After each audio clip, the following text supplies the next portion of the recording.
Oh, hey y'all. Looks like I'm live. This is my second live, and I almost did this yesterday, but I was so nervous. Um, but it's time to conquer that. It's time to not let that stop me. Uh, you might see a kitten playing behind me, like, oops, right there. Right there is a kitten. Another kitten, two kittens. Oh yeah, getting in trouble. Two kittens getting in trouble playing with my houseplants. Yeah, so if kittens are wonderful, but at the same time,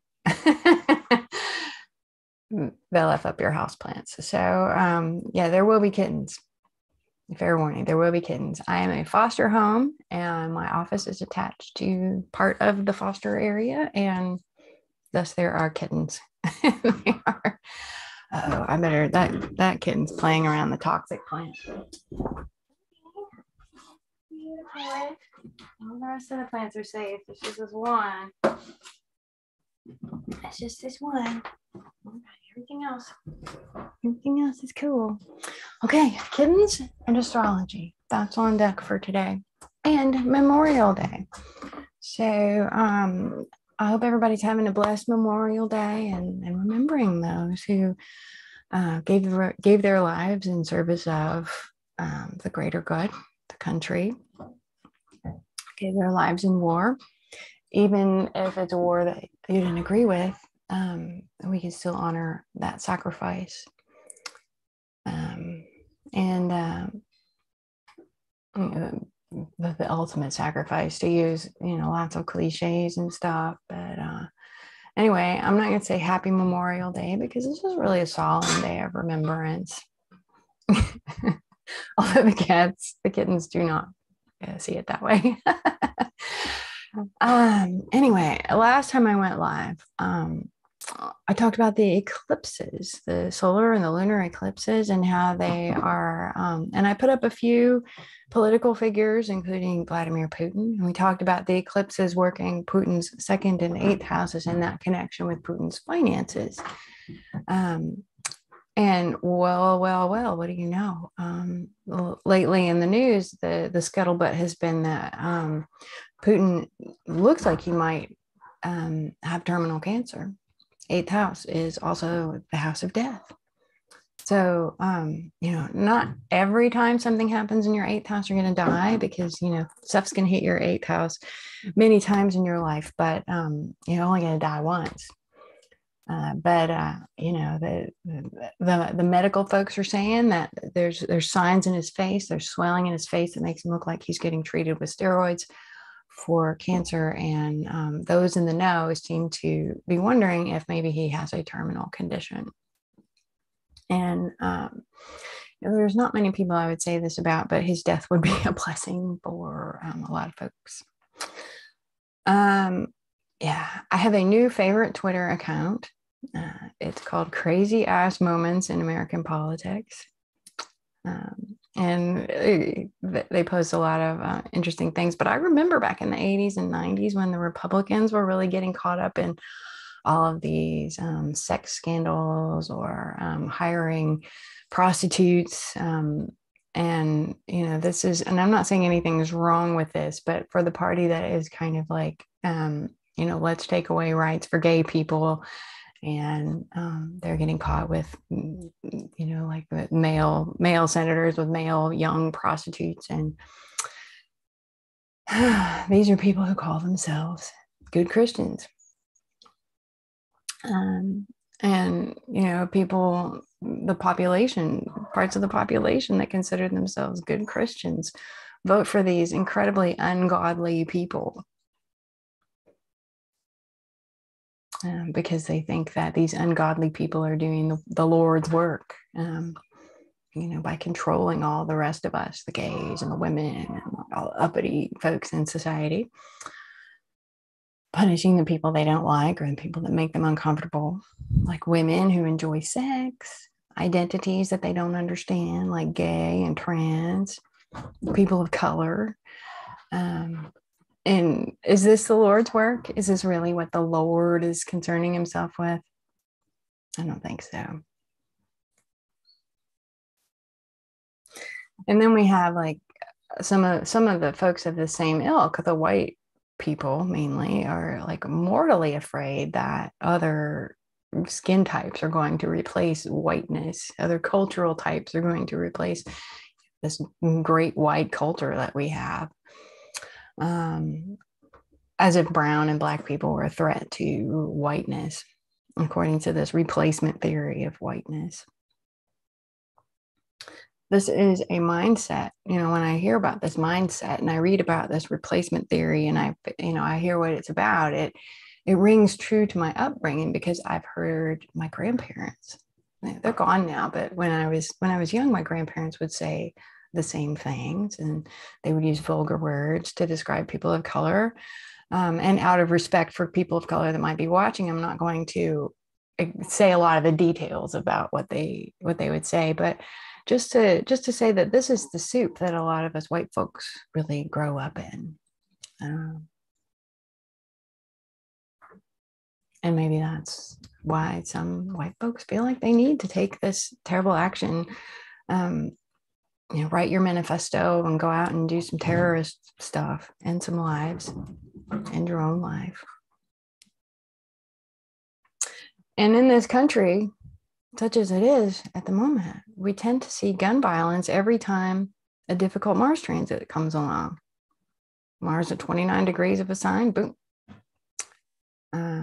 Mars conjunct Neptune, boom. Mars conjunct Saturn, boom. It's all really, really sad. And I'm going to try to give you some of the astrological underpinnings for that in a moment. But this happens not because of Mars. This happens because Mars rules guns, and there's way too many guns in our country. And it seems like, if we have a choice between kindness and cruelty, cruelty will always win. Mostly because I don't have a because actually, but it seems to me that there's a large number of these people who like the guns, and they basically don't like people like me who think differently than them, who want a kinder and more inclusive society. We're the enemy. We're the enemy. We're trying to control everybody.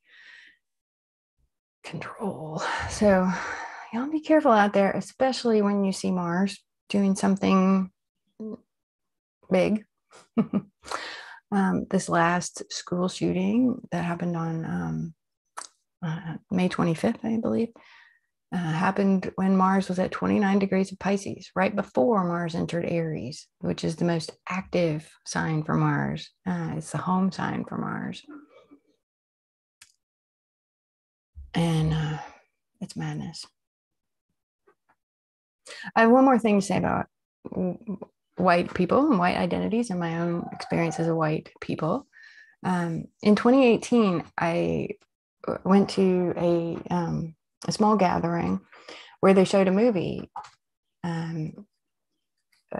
starring, not starring, but it was a documentary about the work of James Baldwin, who is a anti-racist, maybe one of the first anti-racist Black scholars who lived, I believe it was like back in the 40s and 50s, 60s. And after that movie, I came away with the distinct impression that James Baldwin understood white people better than I did. And there were some insights I got from that movie that made me go, oh my gosh, that is so true about our culture. And I think one of our culture's biggest issues is that most of us don't know how to listen. This produces a lot of frustration internally and also in between white people and other groups. Personally, I never felt listened to until I was about 16, and I went to my first therapy session, and then I felt so deeply listened to that it really changed my life. And I came home smiling for the first time, and I didn't want to tell my parents what I was smiling about because I knew they weren't going to listen. So let me bring this back to astrology. If you're interested in the politics of the United States and the astrology of it, One really important thing that's going on this year and in this summer is the United States Pluto return. Pluto return. Pluto has actually come full circle since our founding, and we're at the Pluto return now. Another thing that I want to show you today is the progressed chart of the United States. Now, progressions are an advanced forecasting technique, but I'll try to explain it in a way that would make sense, hopefully, to someone who's a total novice to astrology. It might not totally make sense, but at least, you know, you can get an idea of what I'm talking about. Progressions are a pretty advanced topic in astrology. It's a forecasting topic. I noticed something a while back that I haven't really seen that many people talking about, and that is progressed Mars retrograde in the United States of America's birth chart or progressed chart. Progressed Mars is retrograde. All right. So this began back in the summer of 2006. So it's not anything new, but it's been kind of a background energy. It's a real long-term process. And exact dates are not really that important with the long term, but there are some upcoming events that are pretty interesting that I want to show you. So let me pull up my software. It's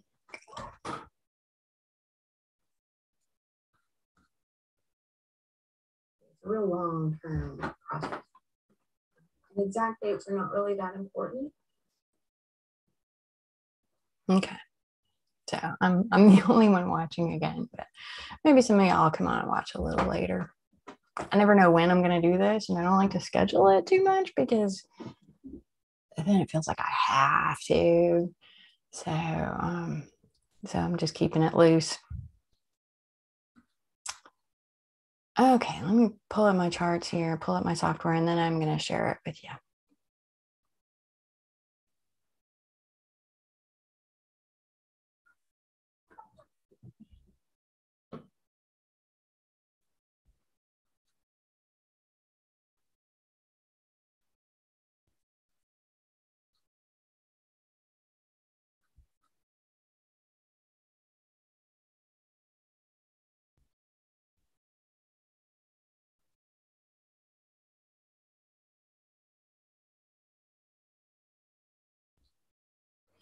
All right, here we go. Let me first just start by explaining to you what we're looking at. The middle chart is it's called the Sibley chart. It's the most accepted birth chart of the United States of America. July 4th, 1776, 5:10 p.m. I'm not quite sure where that figure comes from, but it's been researched by people who I trust. So I'm just going to go with it. Philadelphia is the first capital of the United States. Now, birth chart in the middle, and then progressed chart in blue on the outside. Now, let me just start by explaining what a progressed chart is. A progressed chart is a day for a year chart. Okay, it's a day for a year. So it has been 250-ish years, almost 250 years since our founding. And so this is a chart for about 250 days after July 4th, 1776. So a progressed chart is like a slow inner unfolding of a chart. And the first time I heard of this, I thought, there's no way this works. How can this work? It doesn't make any sense. But I started to read the charts and they work. So there we go. Now, retrograde planets in this software are shown by the number being in red. Okay, so here's the symbol for Pluto. Pluto's retrograde in the USA birth chart, 27 degrees of Aquarius, 27 degrees of Capricorn. 33 minutes. That 33 is not important, but 27 Capricorn tells us that when the USA was founded, Pluto was near the end of Capricorn. There's only there's 30 degrees in each sign, and they're numbered 0 through 29. All right, so we're just 2 degrees from the end of Capricorn, and that happens to be where Pluto is now. we're only half a degree from the end, but Pluto's actually going to go retrograde and retrograde back over this spot, this point, and then over it again. All right. So Pluto retrograde. All right. There's the progressed moon. There's progressed Chiron, yada, yada. So progressed Mercury is retrograde. No, this is natal Mercury. Sorry. Natal Chiron, natal moon, natal Uranus, natal Mars, and natal Mercury retrograde. All right.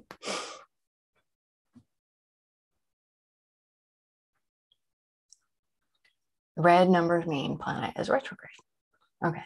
And then this outer wheel, these are the progressed positions of all the planets. 250-ish days after our founding is where the planets are now. Okay. So this is the one that's drawing my attention. Okay. See, progressed Mars. All right. Birth chart Mars here in the 250 days after the United States founding.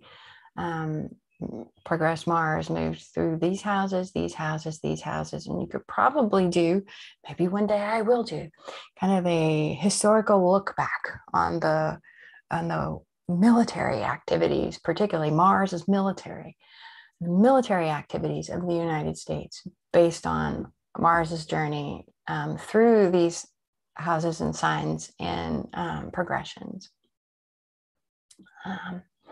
Anyways, here's Mars. Red number. Mars is retrograde. Mars is retrograde. And this caught my attention way back in 2006 when progressed Mars went retrograde in the USA chart. I actually noticed that and I was like, interesting, because that marked up to that point, since the 70s and the 80s, the United States is a constant war, fighting proxy wars in Latin America and in the Middle East and all over the place, getting our people killed, getting a lot of people from other countries killed. And that to me is kind of this warlike configuration in the birth chart. All right. So look at this, Mars square Neptune in the USA birth chart. Okay, Mars square Neptune. This was getting activated by transiting Neptune when COVID hit our country so hard. Lynn Coiner is a friend of mine. She did some research on COVID when it first hit, and she found that the people who were most susceptible to COVID had Mars and a Mars-Neptune connection in their birth chart. And look, the whole United States has a Mars-Neptune connection in the birth chart, and that's a square, Mars square Neptune. Mars at 21 Gemini, mutable, Neptune at 22 Virgo, mutable. All right, and that was all getting activated by transiting Neptune over here in Pisces, but that's like a whole nother thing. Mars is the god of war. And in the birth chart represents that war and military activities, other things too, but let's focus on that for now. So Mars is already kind of stressed out in the USA chart, and then and now we have Mars retrograde, and Mars went retrograde back in 2006. All right, summer of 2006. It's going to stay retrograde. Gosh, Mars retrograde lasts for 80 days. What does that mean in a day for a year? That means 80 years. So we're just at the beginning of it, all right? When Mars is retrograde, when any planet goes retrograde, that means it appears to move backwards. It's no longer proceeding in the increasing order in the zodiac signs. It's now going backwards. So Mars is at 17 now. This means next it's going to be at 16 and then 15 and then 14 and so on. All right. So Mars is moving retrograde. It's proceeding backwards through the zodiac signs at the moment. And when a planet goes retrograde, its energy turns inward and toward the past. All right. But mostly inward. And it's very interesting to me that the assault weapon ban became, it expired in 2004, just not long before Mars went retrograde in the USA chart. And then it's almost like the guns in the military, the stuff that was pointed outward, began to point inward towards ourselves. And now we're the ones getting shot up. We're the ones getting terrorized. We, meaning the American people, are the ones having our schools shot up by ourselves. And there's been some interesting kind of withdrawals from military activity elsewhere. I thought I could see that coming. When Mars went retrograde, my most fervent hope is that maybe we will pull out of military activity everywhere. But what I didn't see, probably because I didn't want to see it, was the guns coming into schools and grocery stores and concerts and everywhere else that they're showing up. So that sucks. But there it is in the chart. Now I'm going to progress this chart forward. The progress chart moves forward really slowly, so I'm going to push it forward in increments of 1 year, and let's watch what Mars does. And particularly what I'm interested in is, when is Mars going to reach the exact degree of Saturn and the exact square to the sun? All right, 14 degrees and 13 degrees, because those are going to be massive. Okay, so let's go forward in time, and we should see Mars go backward in the zodiac as we go forward in time. All right, so there's 16, another year. Okay, Mars going super slow.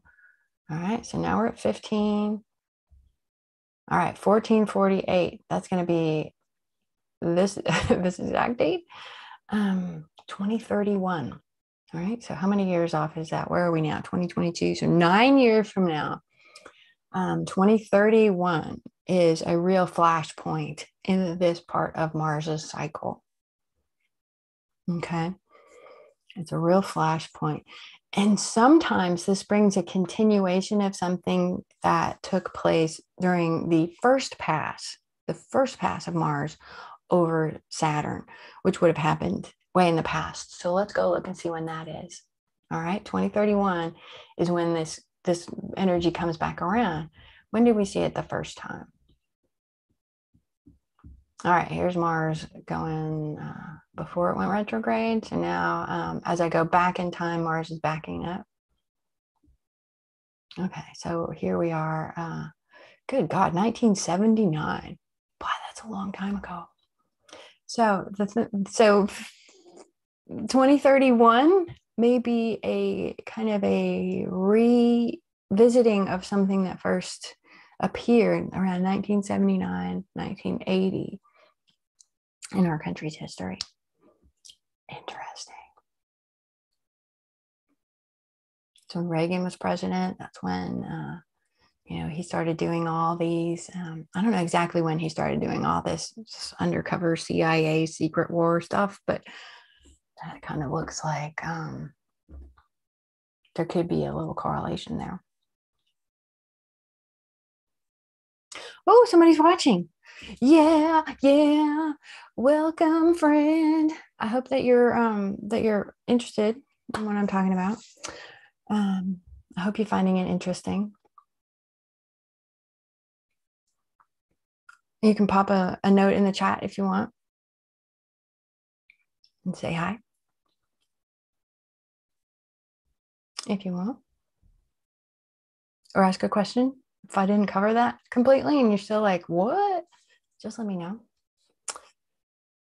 Or if you have any questions about anything else, if you want to talk about your chart, if you want to hop on the Zoom, I can send you a link. Let me know. Let me know if you want to play. If you want to come on and say hi.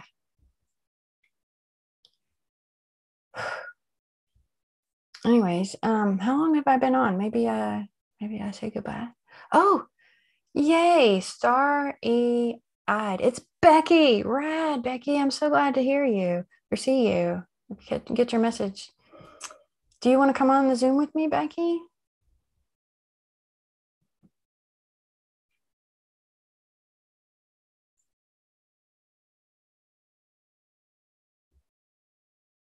I'm just tuning in. Okay, does that mean that means you're just watching? But yeah, let me know if you want to pop on and say hi. I don't really have that much else to talk about here on Memorial Day. Oh, let me fill you in on the garden.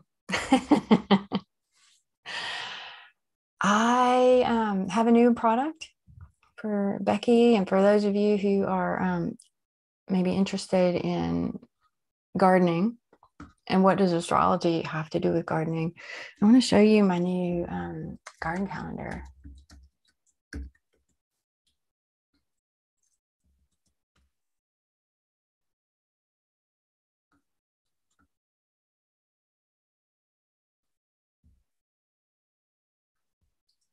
Okay, here it is, Garden and Kitchen Companion. How to get more results with less work in the garden. Yeah. All right, you spent all this time and money on your garden. You've been buying seeds and tools and fertilizers and all these supplies. You've been feeling it in your back and your shoulders and legs. You've been digging in the dirt all day. Did you know that there's a way that you can schedule all this stuff out, time all this stuff out to save yourself time and money and work in the garden? Yes, there is. Yes, ma'am. Imagine if you could enlist Mother Nature as your gardening buddy. When you do things at the right time, your seeds germinate more quickly, your transplants are more successful, your harvest stores better and keeps longer, your medicinal herbs are more effective, your weeds die, your weeds cooperate with you and die a little better. Like that. I'm fighting a huge grove of bamboo. I've been fighting that thing for 5 years. And I'm making a lot of progress, but 5 years later, it's still there and it's on the riverbank. So I can't like just dump a bunch of poison on it or run a big bunch of machinery through it. I'm just going cut. Saw. The sawing part is over. Thank goodness we've got all the big things, but those roots just pop up like crazy. But right now we're in the new moon time. Just had a new moon just this morning in Gemini. And during the new moon, that's when I kill things. Because the plants have a cycle where they kind of, plants are metabolically active everywhere all the time, or they wouldn't be alive. But there's a cycle where they kind of pull into themselves at the new moon. So all the energy, not all the energy, but a lot of the plant's energy is in the roots at the time of the new moon. So that's a great time to go in and start digging out the stuff you don't want. And usually this hasn't been the case the past couple of days, but we're just like officially in the new moon time now. So maybe it'll get easier. Usually it's easier to pull roots out when the moon is new. Usually. Some reason not today. I don't know what. Maybe it's because we got some rain. Who knows? But just disrupt the roots at the new moon if you want to kill things. What I found out the hard way too is don't plant seeds at the new moon unless you've got a lot and you don't mind some of them not sprouting. If you don't mind some of them dying and not sprouting, because that tends to be what happens when the moon is new, when you plant seeds on the new moon. Other gardening calendars are going to tell you, oh, the new moon is the seed planting time. And I used to do that. I used to follow that. And I had very, very crappy gardens. Very sad, crappy gardens. But now I follow this gardening method, this gardening calendar that I put together.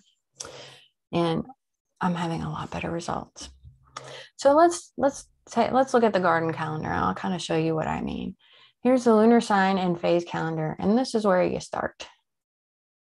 Bookmark this page, and you're doing pretty well. All right, so this is going to tell you where you are and what's going on today. Moon's in Gemini, and it's the new moon. Okay, and then if I click on the new moon, it's going to tell me that it's the dead moon. Right, it's a dead moon because the root zone is its most active, making it easier to kill plants. All right. Roots are more vulnerable to stress and transplant shock. And there's high activity and sensitivity underground and in the root zone. Good time to search and destroy pests and their eggs. Clear and prepare garden beds. Annual weeds are much easier to kill. Perennial weeds are easier to kill by disrupting the root zone. It's good for cutting, deadheading, and pruning. Because the energy is in the roots, if you need to top a plant, if you need to prune anything, this is a great time for pruning because, the plant is kind of like underground at that point. Like that, you can say the focus of the energy, I guess, is underground.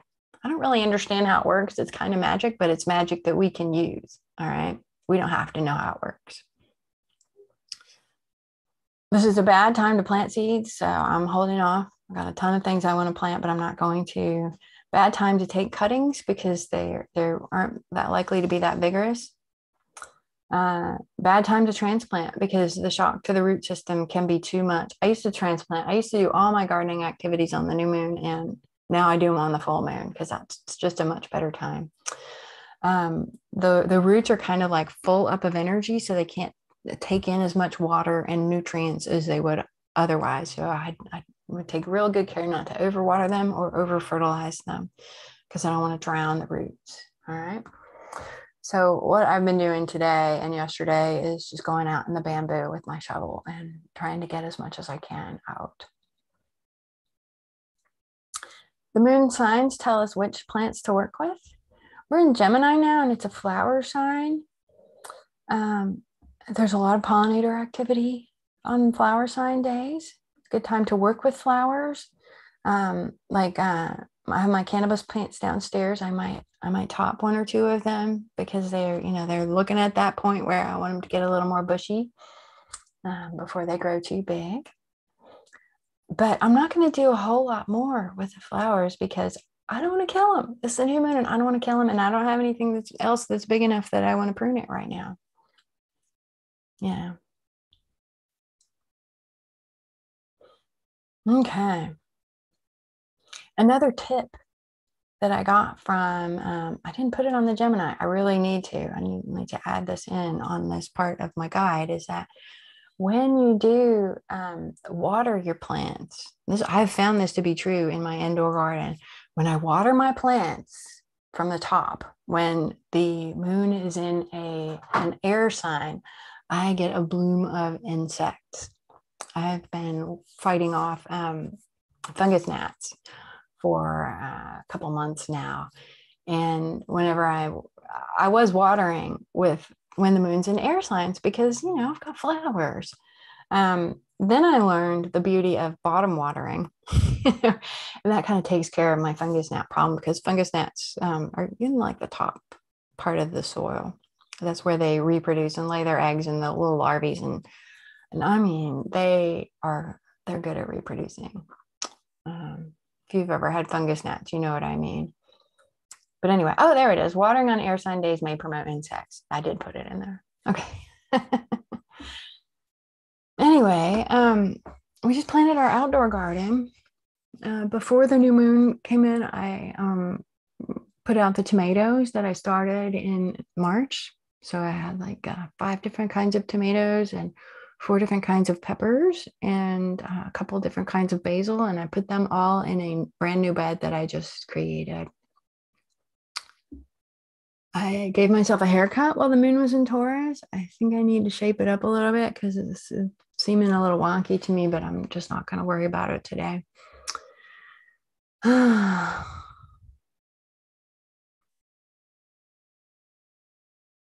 Okay, I just got your message, Becky. You mentioned there's a Zoom link. The chat seems to be very delayed from when you see my message. Is this calendar one that we download on your page?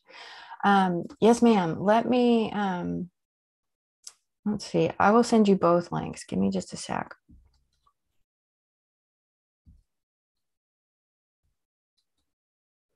All right, Becky, top chat. How do I write this? Shoot. Where's my chat? Why can't I post in the chat? Shoot. Oh, there we go. All right, here's the link to get on the Zoom. Yeah, and there is a bit of a delay. It's like 30 seconds or a minute. And then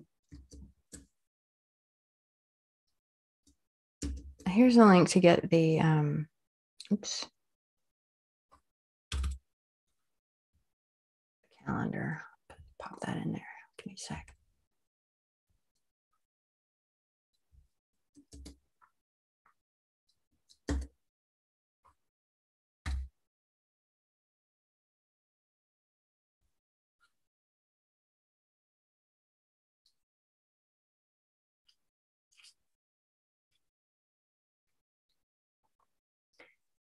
Hey, Becky. Good to see you. Thanks for coming in. Molly. How goes it? Oh, it goes. It's been a big eventful year. Yeah, I have Saturn transiting my midheaven, Mars, Sun, Mercury. Oh my. Oh my. So, yeah, definitely lots of things going on. But this gardening thing sounds cool. Yeah, I do you have a garden? I started one and then I let it go and then I was looking at it and I'm like, I need to start it up again. So this will help me. Yeah, it helps me with house plants too. I went and transplanted. I had all these house plants in here and I went and transplanted them all when the moon was in Virgo. Because the Mhm. Virgo moon is like the you can do anything in the garden on the Virgo moon and it'll work. I Oh, don't know about the cool. new moon in Virgo, but anything else is like the Virgo moon's like magic. So the first day I was doing this, I got everything together when the moon was in Leo, and then like when the Virgo moon happened, I repotted everything. So the next moon, I guess, is the full moon after today, right? In Scorpio? You mean the next lunation? Yeah. I And believe then I believe it's going to be in Sagittarius, the is full moon. Sagittarius? Okay, I was wondering what's good to start then, since that's the next one to do something other than pruning right Oh, now. well, in between then and now. Okay, the new moon, I see what you're asking me now. Um, so you want to know like what's next and what's good to do then? Yes. Okay. So then we can kind of let's bring up the lunar sign and phase calendar, and then we can take a look at some other multiple days. All right. So I can put it forward to Tuesday. We're still in the new moon phase. The new moon in my garden calendar lasts for 5 days. It's like the day of the new moon, and then 2 days before, and then 2 days after. You can do like new moon activities in the garden and have them work out in a new moon way. So we've still got new moon on the 31st and probably the first as well. Oh, look at that. Okay, this is because of a timing glitch, but it should be like this is the new moon, and then the waxing moon would be June 2nd, from June 2nd on. Um, and then, so the waxing moon is really good for this is when the sap is starting to rise up from the roots and kind of distribute nutrients and whatnots that it has been working on underground. It's going to bring them up. And typically in the waxing moon, that's when I see just a ton of growth. And the plant is also really ready to absorb nutrients. The farther away you get from the new moon, the more absorption capacity the plant has. And you also really have to watch it to make sure that it doesn't dry out, because it will kind of use up nutrients and dry out more quickly. Um, the sap starts to rise. You'll get pretty good seed germination, especially after in the second week of the new moon or the waxing moon, the second week of the waxing moon, as the moon is getting more and more full. A more active phase in plant growth and plant chemistry. Plant roots and seeds will tend to release stored energy. So the waning moon is about storing energy, bringing it down the roots and storing it.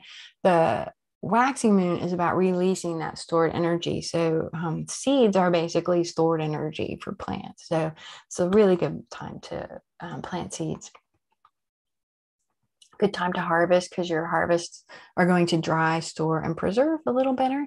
You can think of the waxing moon like a cup, like the moon's making a container and it's containing the energy. So this is a great time to like dig your potatoes and things that you're going to be keeping for a while. Grafting is more successful. Sap's rising, so grafting works out a little better if you're grafting like fruit trees or stuff like that. Transplants, cuttings, and clones. So that's coming up. Just wait a couple of days and then you're in a really good place to do transplants. especially in Cancer, Leo, Virgo, Libra, and Scorpio moons. So that would be transplanting the cuttings that are made or also cutting them? Both. Both. Okay. Both. Yeah. Yeah. In the fall season, use the waning moon to take cuttings as it favors dormancy and root growth. Let me show you. See, I experiment with this by doing the right things and having it work out, and also doing the wrong things and having it not work out. Sometimes I do the wrong things and it works out, and I just throw the rule out. But most of these rules that I have in my garden calendar are self-tested. And let me show you the goof up that I did. Let's see. Where did I put it? I got it out of the way of the kittens because they were too much. This is one of my house plants. This is the Monstera. And I transplanted it on the Virgo moon like the rest of my house plants in my office. And that worked out really well. But then it has this really, I don't know if, let me turn off my screen for a sec so you can see it. I just flipped it. Oh, okay. But it has this like long, this plant is years old, and it has this long stem. So what I decided, and it used to be longer, what I decided I was going to do is like cut some of these parts of the stems that have little roots on them that I would cut, and then try to transplant those and like make my Monstera plant prettier and more bushy. Right. But I didn't really look at what the moon was doing. And it was a waning moon in Capricorn, which is like, it's like, yeah, do that in the fall if you want your plant to go dormant. And so, but it was the spring, and I really wanted it to grow new leaves and stuff. And this is the result. My plant looks like crap. I think in the long run, if I nurture it and stuff, it'll be okay. But this can be the kind of thing that happens when you don't have the advantage of good timing. Okay. Cool. Yeah, so I love to talk about gardening. It's kind of a palate cleanser after talking about politics and the military and guns and things. Yeah, I just got the tail end of that, so this is much better for me. Yeah, it's tough. It's tough. I'd rather not talk about guns. They just happen to be a big part of our reality, unfortunately. Yeah. I'm a very good kitchen counter plant grower, like onions and garlic and potatoes. So I tried to transplant those, and the potatoes did very well, and the garlic did okay. So now I'm going to look to your calendar. Yeah. Were you able to log on and get it? I haven't tried that yet. I'm on my phone. Oh, okay. Well, no, don't worry about it. I'll after we get off of here, I'll make sure that you have that you're able to get into it. Cool. Thank you. Cool. Well, let me see. How long have I been on now? It's 43 minutes ago. Okay. So I'm probably not going to stay on for too much longer, but is there anything else that's on your mind that you want to talk about? I don't know I guess what have you been having classes lately, or no, you've been taking a break from that? I have not had any classes in a while, but that's a really good question because I am thinking of changing things up a bit. And let me see. I'm going to move all my classes off of the system that they're on right now, which is called LearnDash. And my working plan right now is to rebuild all my courses on a platform called Thinkific, which I think is like a lot more engaging. And it also kind of takes some of the technological headache off of my plate, which I'm really, really, really, it takes up a lot of my time just kind of making things go and making things work. And I'm not that happy to do that work so much anymore. So I'm really excited about this plan, but I'm going to launch it in phases because it's going to take a while to move everything over and rebuild my courses on this platform and stuff. But I'm going to start with beginner level classes. And I'm going to have weekly live meetings on Mondays, I think. Okay. At this point, the plan is every other Monday. And I'm going to also have like some live classes per year. I'm going to have like an advanced astrology group, and I'm going to have a medical astrology group. Oh, cool. And yeah, there will be a good deal for pioneers. If anybody's watching this later, pioneers are an elite group of astrology students who joined my classes before I even had any classes to speak of.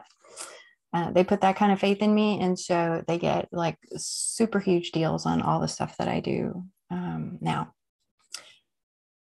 So what I'm eventually going to have is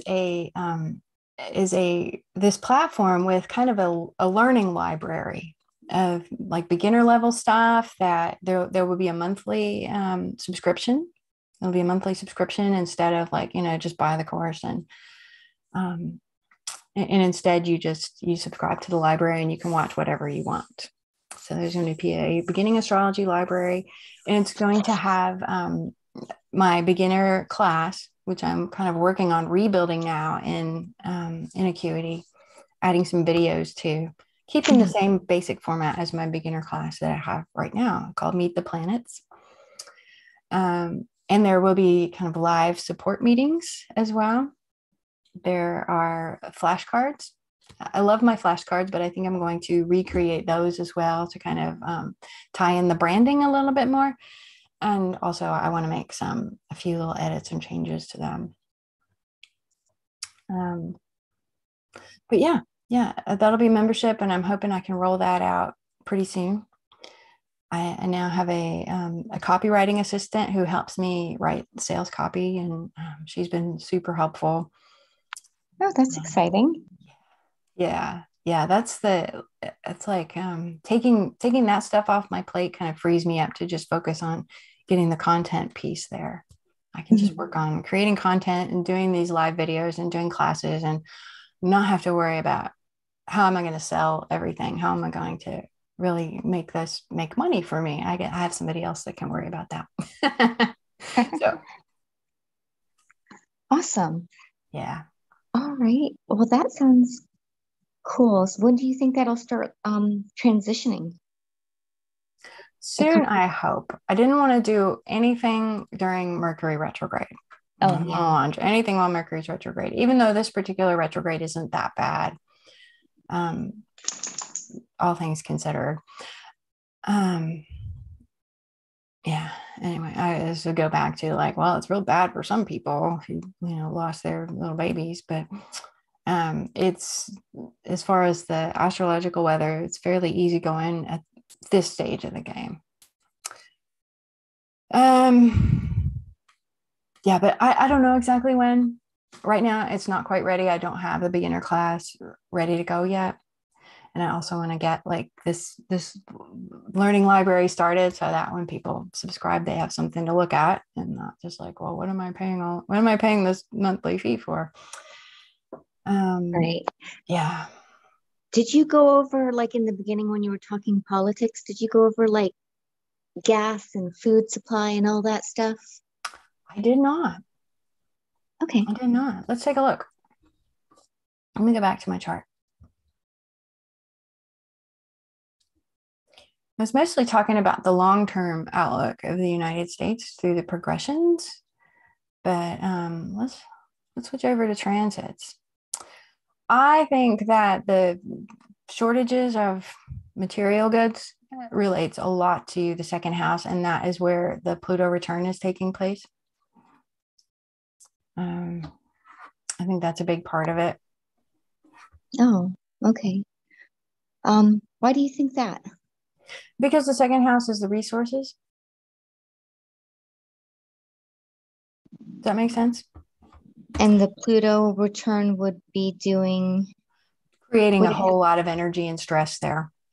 Okay. Yeah.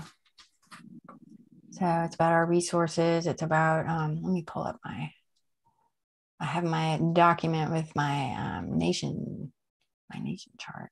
There we go.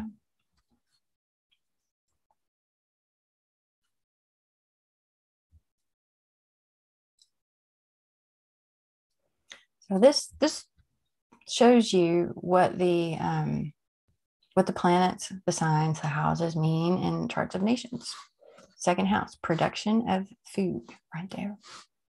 So there's a lot of pressure on our food sources right now, like sunflowers from Ukraine, for example.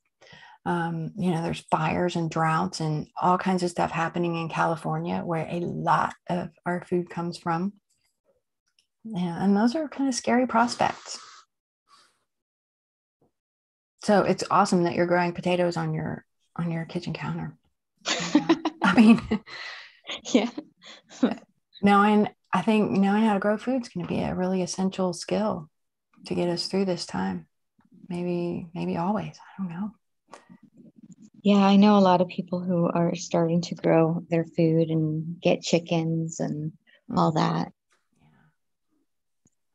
I was noticing in the chart that like Pluto is having a return and Chiron is kind of in the same place and they're kind of square Pluto as well. Well, let me switch back to that chart.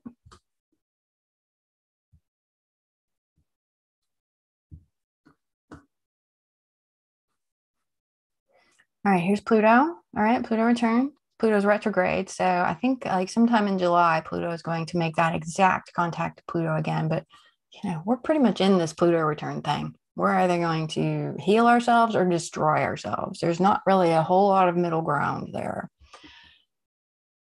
Chiron. Oh, yeah, we're getting a Chiron return too. Let's see. Let's see about when that Chiron return is going to hit. Chiron makes me think of healthcare. And it's in the fourth house, the nation's fourth house, which is our foundational traditions, the common people, nationalism, jingoism, the land and agriculture. So with Chiron returning, the tough part of that is going to be Aries. People with guns and a chip on their shoulder, wounded souls around with guns, thinking that, shooting people is a better option than self-reflection. I don't like it that that's the way it is, but that is the way it is. But on the positive side, here is a chance for us to become more self-reflective as a nation, and also to really look at our foundational traditions and let go of what's not working. Chiron has one of the keywords for Chiron is hybrid. Chiron's really good at kind of taking the best of this over here and the best of that over there and kind of making something new while still pulling bits of the old traditions in. Does that make sense? That does make sense, especially with this country. Mm-hmm. And it's in our fourth house. It's our foundational traditions. So, does our foundational tradition, when I think of foundational traditions, I really think about the Constitution. And when it comes to the Aries stuff, the guns, and the Second Amendment that people are so crazy about, the first few words of the Second Amendment are a well-regulated militia. 18-year-olds going out and buy AR-15s and shooting up a school is not a well-regulated militia.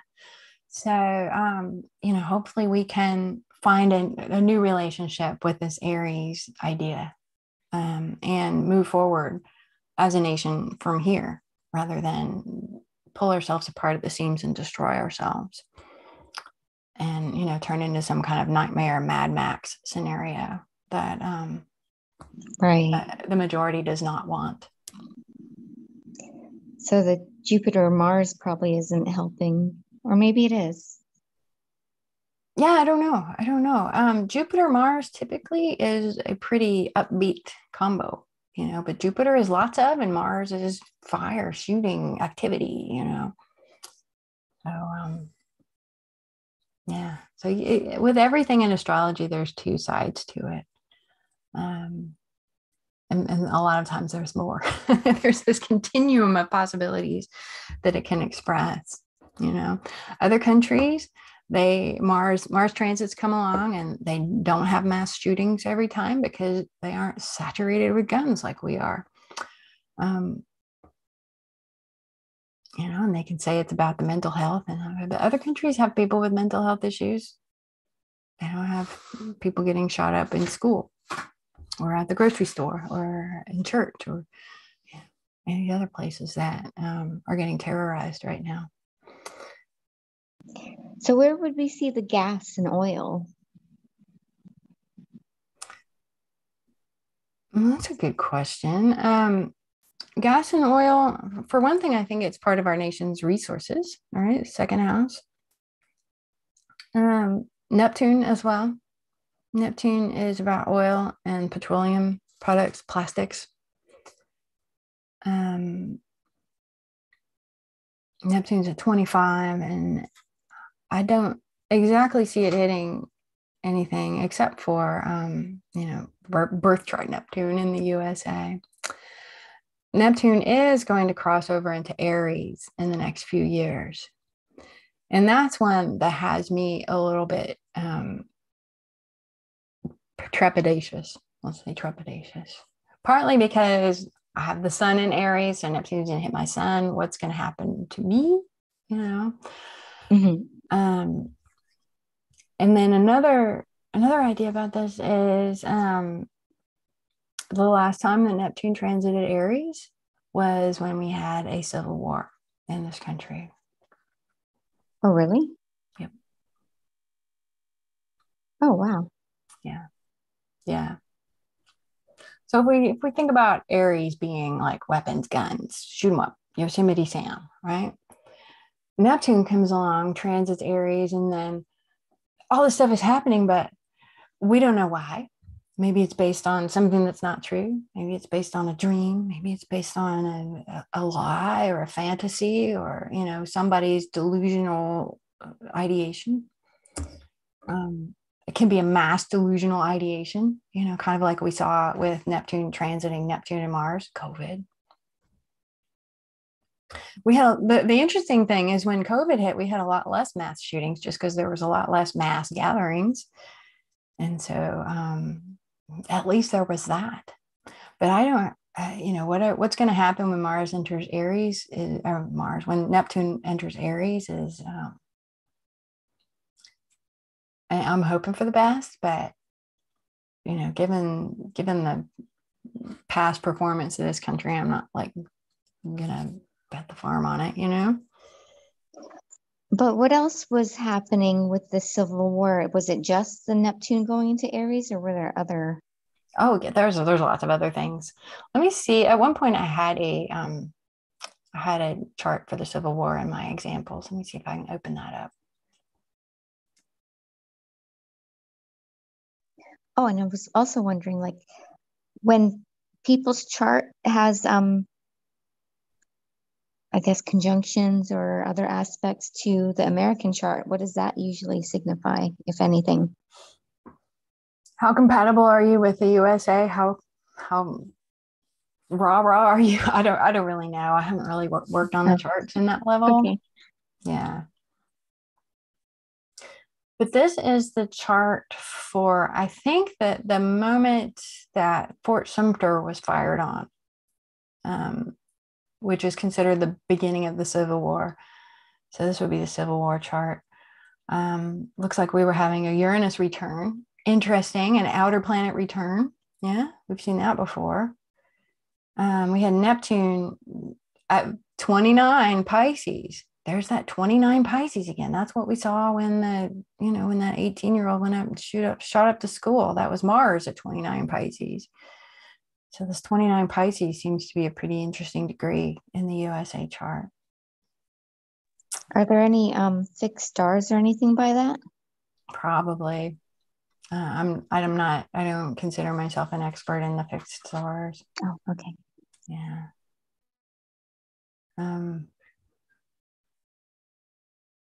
And the sun is on the Chiron as well. Kind of, almost. Yeah, sun transiting Chiron. We have what else? We have Pluto Here's Pluto squaring the nodes. See that?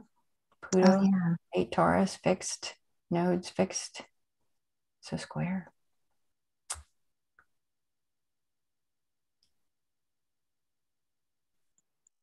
So what would that square mean with the in the fifth house? And it means there's a lot of stress on us to define who we are. Comes to the fifth house, leadership. The president's job was really difficult because he was having to navigate, two distinctly opposing forces. And it had to do with resources as well. Yeah. Absolutely. Resources, labor resources. Right. Yeah. And Pluto is associated with slavery. Here's a chart of the United States. The House of Resources. This nation really was built on that institution, slavery. Yeah, and then look at here, Mars Uranus conjunction in the sky, right on the USA Uranus. Mm-hmm. Mars Uranus conjunction is real explosive because you have speed on top of sudden change. So Uranus is really highly associated with explosions and temper tantrums and outbursts that were not expected. Uranus tends to be surprising and unexpected. Mm-hmm. So this might have been a surprise attack. I didn't remember my history enough to know if that's true. Yeah. So I guess we can come back to today. Let me pull up the chart for today again. And look at where Uranus is at. Sitting here in Taurus. There we go. All right, let's put that. Okay, today's transits on the outside, USA chart on the inside. All right. So, we had a new moon on USA Uranus right here. That's really interesting because the last full moon was conjunct Uranus. Is that right? No, it was conjunct Uranus in the sky. Opposite. I don't remember. Go watch my last video. It'll tell you. There was it might have been the last solar eclipse in Taurus a month ago. That was conjunct Uranus in the sky. So, that too, I think precipitated a lot of really unexpected mass events. And it was in the USA fifth house. Fifth house is children and leadership and entertainment culture. Speculation linked to the national economy. So we also are seeing like the crash of cryptocurrencies, Taurus. Crypto Uranus. Interesting. You're asking good questions, Becky.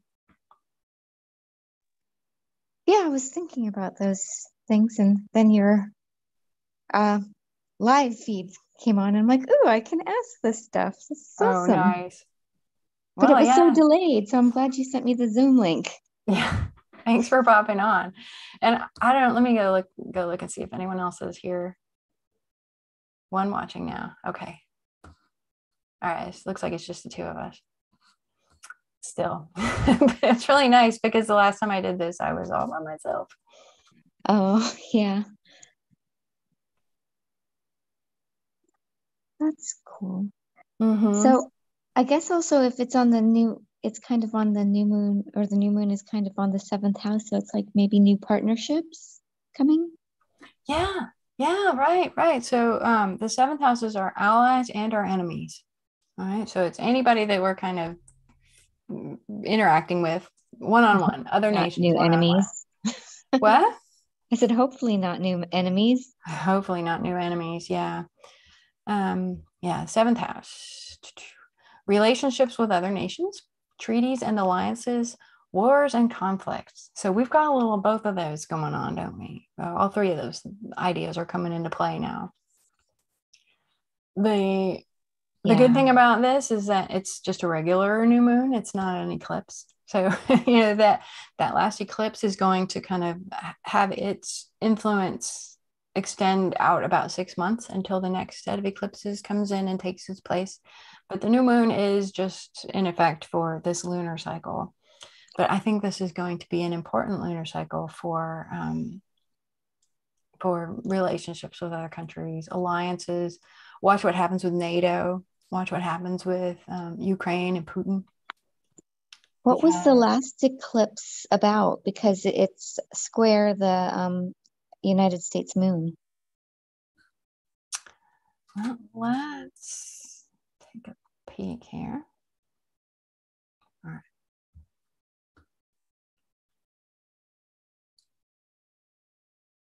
All right, here we go. All right, so this was the lunar eclipse. And this is sextile the United States. Pluto. It's kind of nice, although it is a south node eclipse, and that means that we're having to reckon with our past. And then let's go back and look at the solar eclipse. Here's the solar, and it did square, as you said, it did square the USA moon, right? Where's the eclipse? All right. Oh no. March 30th. Where'd that come from? Oh, sorry. All right. Here's the solar eclipse, April. All right, here it is. 10 degrees is the degree of the eclipse, and it's only 4 degrees away from Uranus in the 5th house. All right, so that's what we were looking at there. Sextile the USA sun. That's not too bad. That's helpful. It means our, good leadership can pull us out of this. The sun in the USA is the president. It's like the leader, the figurehead of the nation.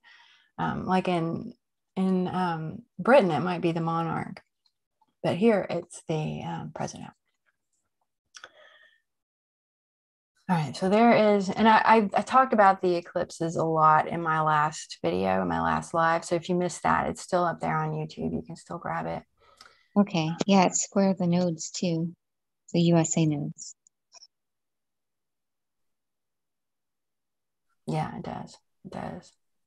Just like Pluto did in the Civil War. Yeah. So, I think that I did not realize this for a long time, but until I read an article by somebody who was talking about the Confederacy and how the Confederacy never really went away. But the Confederates have been trying to influence things from like Congress, and that their agenda, and you can really see this if you look at what they're doing, it all falls into place, that the Confederates are trying to, take us back there. And right now it looks like they're having some success, and that's really terrifying to me. Okay. Yeah. So anyways, so we're seeing those hints of the Confederacy with that square to the nodes, perhaps. Maybe I'm reaching a little bit. But let's look at the lunar, and here we see the square to the moon, which is the nation's women, families, the population, the common people, mass ideologies. Yeah. That's interesting. Mm-hmm. So this eclipse season was important to the country. Yeah. Yeah, and also we have, look at Saturn transiting the USA moon here pretty soon. That might also coincide with some attempt, or perhaps a successful attempt, to further limit the freedom of people to do what they want to do. Ooh. I know. And it could backfire because the moon's in Aquarius, People in this country don't like being told what to do. Right. How long does this Saturn over the moon last? Oh, let's have a look. It usually has it's usually a 3-pass event. Saturn conjunct. All right. So it reaches there. It looks like the first pass is going to be February next year. Oh, it looks like it's just a 1 pass. Let me make sure it didn't. Yep. Sometimes you get a 1 and done with Saturn. It's always kind of a blessing when it happens. Nice. So yeah, watch what happens next February, 2022. And that's It'll in be like right the after. third house. What? I said, and that's the third house. So it's like the communication, transportation. Yeah, and we'll have a new Congress then too. Third house, roads and railways, phones and internet, postal service. Oh yeah. Press and newspapers, freedom of speech, official announcements, the common language, the education system in the schools. Third house. Ooh, wow. Yeah. It's a lot. So, yeah, Saturn. So I don't know, lockdowns at schools, restrictions at schools. You know, I'd really like to see restrictions on guns so that children can feel safe at school without having to feel like they have to lock themselves in like they were in jail all day. Mm-hmm. You know, but that probably just makes too much sense for a lot of folks. Really like their guns because freedom. Yeah. Yeah. So yeah, 1 and done. Watch what happens February 2023 because that's going to be when that February 11th. That's exact. Okay. It really depends on the outcome of the election in November. Ooh, what's that doing in November? Well, let me see. I think I ran that chart actually at some point. Let me see if it's saved in my files. Okay, I've got the 2020 election, but no, I don't. Let me just look up election day 2022. I went to a talk way back when. It's going to be Tuesday, November 8th. I went to a talk way back when. There's this astrologer from Pennsylvania who came down to talk to us. And he talked about the chart of an election. I think it must have been like the 2000 election or something. It was. Now that I think about it, it was that contested election, and it took place in Mercury retrograde. At the end of Mercury retrograde, Mercury backed into, I think it was Libra from Scorpio, backed into Libra. And that whole time we were like, oh, we don't know who won. We don't know who won. And then Mercury went direct and then went back into Scorpio, and they said W won it. The Supreme Court, I guess, decided not to decide, and that's the way that W ended up being president, changed the course of our history potentially. But anyway, that he told us that the election day, every election starts at midnight on election day, because that's when the polls open at one. One poll stays open overnight, and that's in Dixville Notch, New Hampshire. Oh, I didn't know that. Mm-hmm. Yeah, and so the polls open at midnight, and that's considered the start of the election. So I'm going to go here, November 8th, 2022. We'll call it, I'm going to put 1201 just to make super sure that we're on the right day.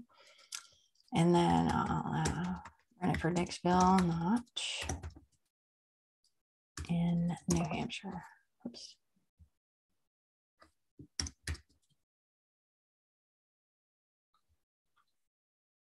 All right, so here's election day 2022 on the outer ring. Again, USA chart on the inner ring.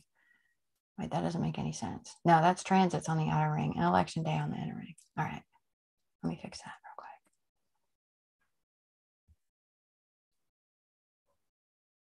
real quick. Okay, USA chart here, election day here. Mars going to be retrograde in the 7th house.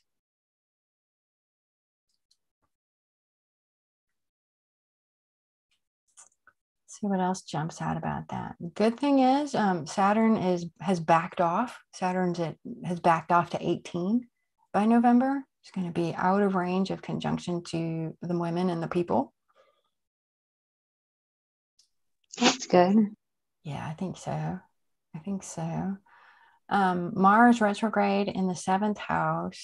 That's an interesting idea here. The seventh house is, again, it's our friends and our enemies, both. Retrograde means Mars there means there's a lot of activity there. Retrograde means like maybe our friends are all caught up in their own crap, and they don't really have time to help us. They're not in a position to help. Same thing with the enemies. I don't know if that means there's a shooting or, it seems like there's always a shooting. Like you could, as an astrologer, you could predict in a shooting and you're pretty much going to have it come true, unfortunately. As much as I would like to not predict a shooting and have it come true. Well, what do you think of the Jupiter on 29 degrees with Neptune there at the fourth house cusp? Oh God. Isn't that interesting? Jupiter is at the same degree that Mars was last week when that dude shot up that school. That's really interesting.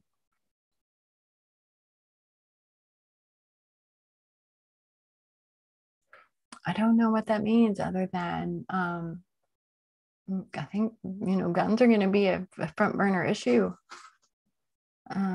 Jupiter can also be influence foreign powers. Let's see, let me go back to my sheet here. Jupiter is about common values and belief systems. Oh, here we go. The law, police, and law enforcement. Monarchy, ruling families, rich people, universities, and higher education. Jupiter's in its home sign, but it's also a retrograde and it's intercepted. All right. So Pisces doesn't own the door to any of these houses. So it's like the planets that are in Pisces feel kind of like, what do I do? What do I do? And that can make them even more powerful sometimes. When they do express, they like come at you because they don't really have a vehicle in a way. Lynn Coiner has some really good stuff on intercepted planets and intercepted signs, but USA has a intercepted Pisces, and so whenever planets are going through Pisces, they're somewhat kind of magnified and distorted due to that interception, at least for the country. Now I'm thinking, I look at this USA Sibley chart and like, why didn't you guys hire an astrologer? You're starting a freaking country and you started on Mars square Neptune and Sun square Saturn. Come on, hire an astrologer. You guys, you can do better than this. Look where we are now. Anyways, yeah,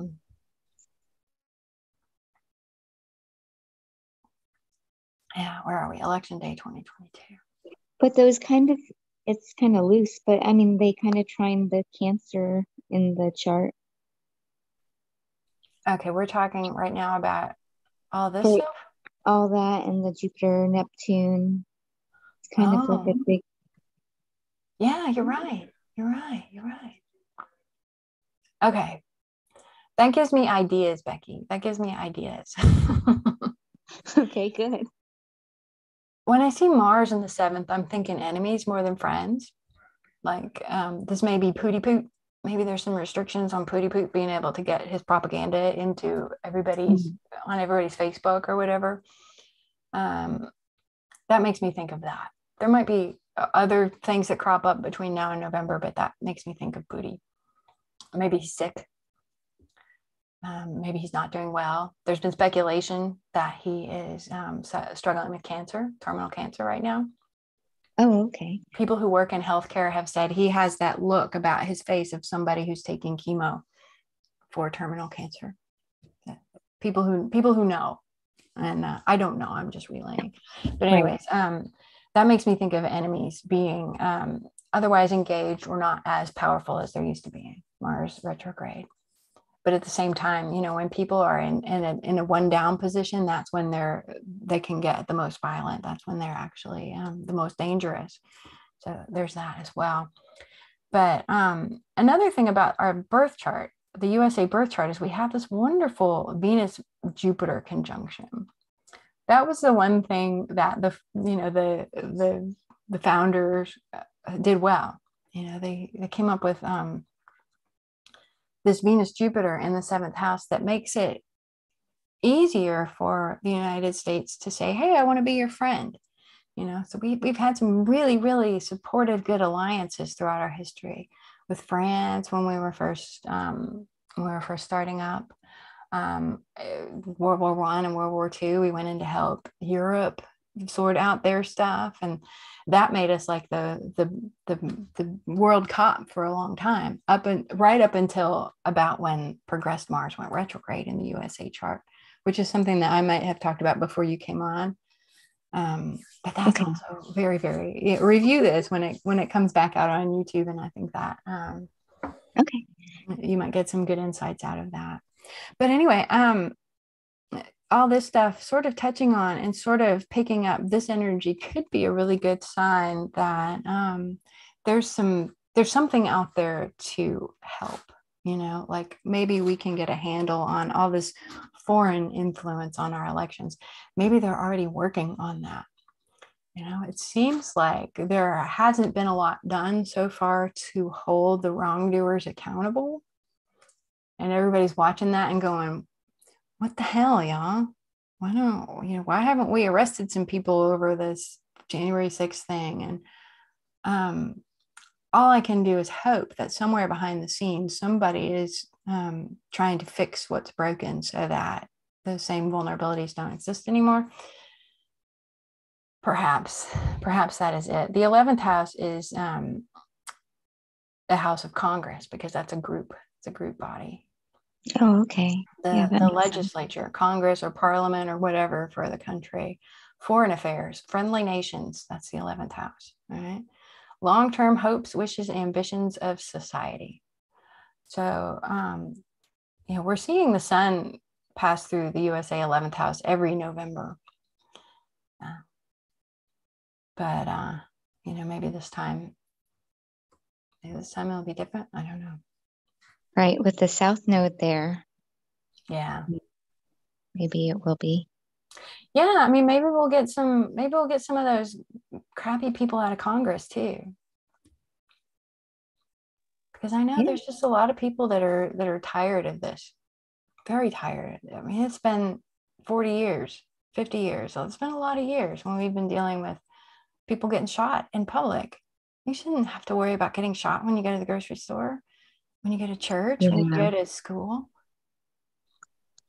when you're driving down the highway in your car. People get shot all over the place here, and it's like become normal. It's not normal. It's horrific. It's crazy. Anyways, yeah, so the South Node is where things exit. The South Node is where things go away, but we tend to want to hang on to them. So there can be a lot of chaos around the South Node as well. So we'll see. Oh, okay. Maybe we'll have a changing of the guards in Congress. We can only hope that, some of these knuckleheads that have been, screwing things up for everybody can finally get the hell out of Congress. I don't know. But what I worry about is that the votes are being manipulated. And no matter what, no matter how many people vote for a better Congress, we're still going to be stuck with the one we have because, the elections don't matter anymore. I don't see that in the chart. That's just something I personally worry about when I watch the news. Oh, okay. Yeah. Okay. Cool. What would that look like in the chart? If the votes weren't counted? Yeah. That's a good question. I've seen when in the 2000 election, Mercury was retrograde, and it was Mercury was in a real kind of one down position. In the most recent presidential election in 2020, everybody was worried that the votes were screwed up, and Mercury was square Saturn. And what I said in my update then was that may take longer to count the votes, but they're being very thorough and by the book about it because that's how Saturn is. Right. Okay. So let's look at Mercury. Mercury opposite Uranus. It's not my favorite thing. Mercury conjunct the Sun, Mercury conjunct Venus. All right. Mercury square Saturn. Oh, Mercury's really conjunct the Sun. Yeah. But Mercury square Saturn is the most encouraging thing that I see in the 2022 election chart right now. Because That's good. Yeah, that I think is people going by the book, following the law, counting the votes, making sure they get counted. But then again, there are forces that are trying to put a wrench into that, and we don't care what the people voted for. We're gonna throw our hat in the ring for this guy.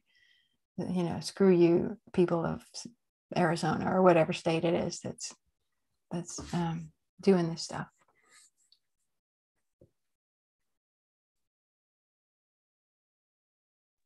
So we'll see. I mean, Congress has been really, really limited in its ability to do anything about the problems that we have, and that worries me a lot.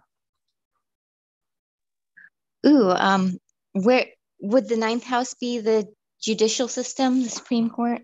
It is. Foreign relations, communication and shipping, religion and other other systems of belief, publishing, the education system, courts of law, the legal system, also the Supreme Court. Have you looked at the Roe versus Wade in there? No. Let's give it a try. This might have to be the last thing because I feel my brain getting tired. I'm sorry. Let me see if I can find it. Decision date. It was 1973. Roe v. Wade was a landmark legal decision issued on January 22nd, 1973. I don't know what time, so I'm going to, let's see, I'll go ahead and just save this.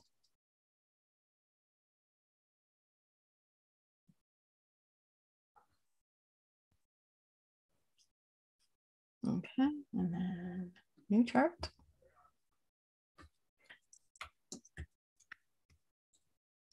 All right, that was, I lost my date, January 22nd, 73. Okay, and I'm going to just put 12 o'clock p.m., just middle of the day, because I don't know exactly when. And the Supreme Court meets in Washington, D.C. Okay, so here's USA, here's Roe v. Wade. It's Pluto, interesting position for Pluto. All right. Pluto conjunct the midheaven, Pluto conjunct the USA midheaven. And I think this was part of a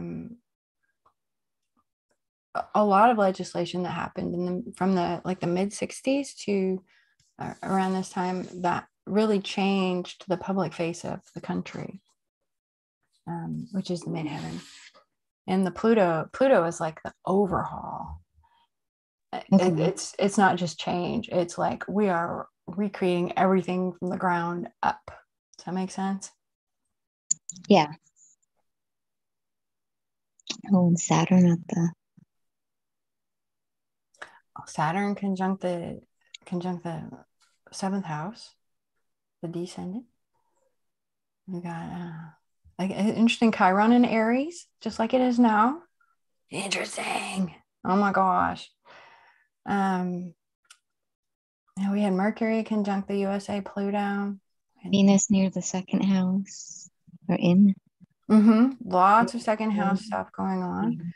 Interestingly, not a lot of activity around the moon, which is the women and families. We had Mars conjunct the ascendant just a few days before.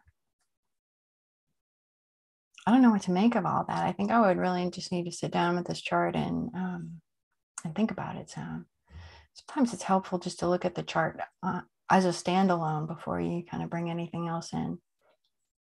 Oh, wait, that's the wrong chart. Oops. All right, so this will be the standalone chart. We're not going to read the houses because we're not sure what time this happened. I'm not sure. I'm sure somebody has done it. And you can Right. probably find it. Moon in Virgo, it was a practical decision. It just makes practical sense. Moon conjunct, moon trine. Look at moon trine, all of this Capricorn stuff. Mm-hmm. Yeah, women. We finally got a structure that supports us having a life and not being subordinate by by virtue of not being able to control our reproductive destinies. And those are both feminine signs. Yeah. Mm-hmm. Both feminine signs, both very practical. We had Jupiter and Venus conjunct the North Node. Yeah, women moving forward. That's good. It's good. It's a good chart. I like it a lot. And trying the ascendant. Oh wait, no, we can't do that. We're not reading ascendant. But look at this. Mars opposite Saturn. A lot of people are permanently pissed off about it too. Mm-hmm. Mars opposite Saturn, permanently pissed off. Square the moon. Pissed off at women. They want to control women. Sagittarius can be very religious in nature. Right. Yeah. Dogmatic. Yeah, religious, dogmatic. I know what's best for everybody. Mm-hmm. And Pluto's trying the sun. Yeah, sure is. Sure is. Yeah, so this is a boon to men too, if they're willing to be self-reflective and pull their heads out of their rears. So that's like also individuality, right? Pluto trying the sun. Well, the sun in Aquarius. Oh yeah, yeah. The sun in Aquarius is. Let me go back to my cheat sheet here. I think I got signs on here. No, I don't. Or don't. Yeah, but the Aquarius is a sign of freedom. This is us becoming more in line with our ideals, more free, more freedom for everybody, not less. Healthcare freedom. So the most important thing, Virgo, healthcare freedom, right? Now, what do you make of the Sun trine Pluto?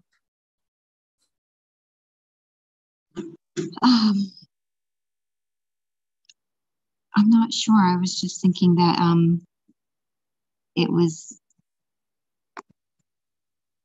bringing to light, the big transformation that was happening. It was aligned with what was going on, I guess. Yeah. Yeah, I think so.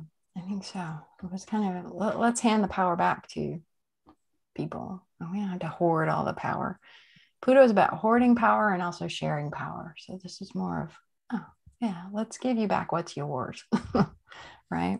Let's make it right. Yeah, that makes sense. And then it's empowering, since it's trying more than disempowering. Mm-hmm. I think so. With the Uranus square, what is that, Jupiter? Mm-hmm. What do you think? Well, I think that it really stuck the finger in the anthill of the religious people. Oh yeah, Jupiter is the beliefs. Yeah. Yeah, let's go back. Jupiter. Common values and belief systems. Law, police, and law enforcement. So all of a sudden, you can't get in trouble for taking care of yourself anymore. Monarchy, ruling families, rich people, universities, and higher education.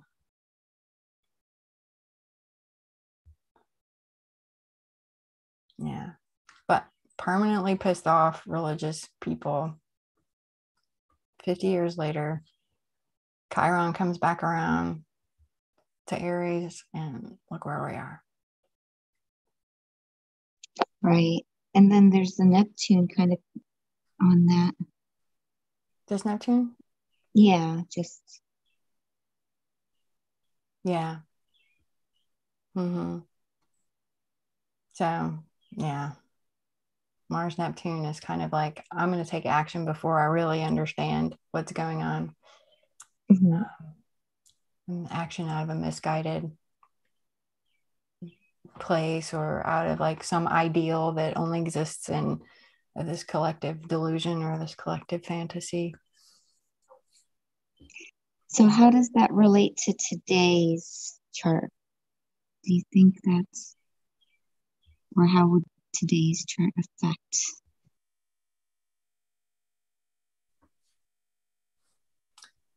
Well, here is, we just had that new moon close to the Saturn of that chart. Chiron, same place. Interesting. Pluto is on Mercury. Overturn the decision. Oh,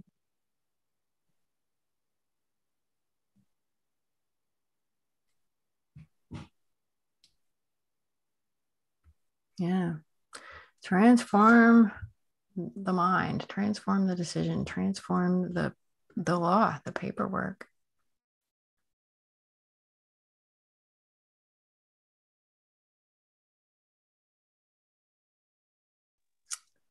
well, Mercury is the means of communication. Mhm. Means of communication, means of travel. Mercury is about logistics. Yeah, so it's almost like we're gonna start controlling the logistics again. Okay. But how long will Pluto be in that region? It usually stays in the same degree. Like we'll go back and forth over the same degree for about 1.5 years at a time. Okay. Yeah. So Yeah, we but should see I'm sorry, go something. ahead. So we should see something event within the next year. So if something does happen. Yeah, I mean, usually the Supreme Court issues their decisions in June. So I think we'll see. We'll Oh, see.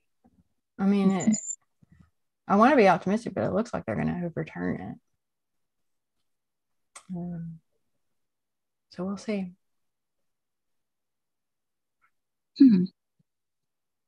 Interesting. Well, thank you for looking at all of my questions. I appreciate it. It's been Well, thanks very for coming on with me, Becky. This was interesting. really fun, and we'll see if Well, anybody else wants to watch this. But go watch my Pluto return. okay. I don't know if that one's on YouTube, but it's definitely on my blog. Okay. So if anybody else wants to watch this, go visit my blog. I have a selection of free videos there on my blog. Some of them are on my YouTube channel and some of them aren't.